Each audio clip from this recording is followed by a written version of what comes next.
الشحات يكمل ولا يحترف ولا يطلع بره ولا يمشي؟ لا، اسال السؤال ده لكل ليا. لا انت خبرات. لا وانا عضو مجلس اداره ولا انا؟ لا انا بتكلم على فنيات، ما بتكلمش. لا، فنيات يلعب على محمد هاني ويلعب على اكرم باك رايت لو انت عايز. لو انت عايز تستفاد منه. ما تلعبوش تحت الفيرود ناحيه الرايت. بص، النادي الاهلي لما جابه كان جايبه من المقصه وهو بيلعب ايه؟ لا هو مش جايبه من المقصه خالص. لا لما كان العين. لا اما كان بيتعاقد معاه قبل ما يروح العين كان بيلعب هاف رايت، باك رايت. ماشي، هاف رايت باك رايت مع العين. لا مع العين. لا ماليش دعوه بالعين. ما انا بقول لك اهو، ما هو جايبه من العين عليها حارس. طيب اسمعني بس. لا ده خلي بالك، فريق العين انا بشجعه في الامارات. العين عليها حارس النادي. اوعى.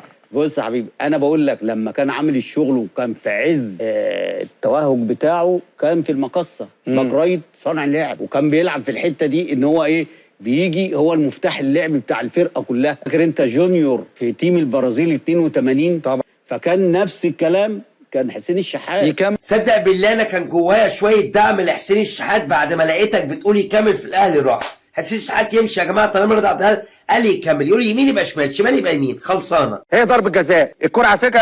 محمود عاشور كلاتنبرج، محمود عاشور هيروح يحللوا الحاله بتاعت فاركو ويشوفوها على الفار ويعيدوها ويتاكدوا ان الكره تسلل بكتف بيرسي تاو، ويقولوا انها هيحطوها على الموقع الرسمي بتاع الاتحاد، فرئيس الاتحاد يرفض وكلاتنبرج ما يعلقش عليها، ما يقولش صح ولا غلط.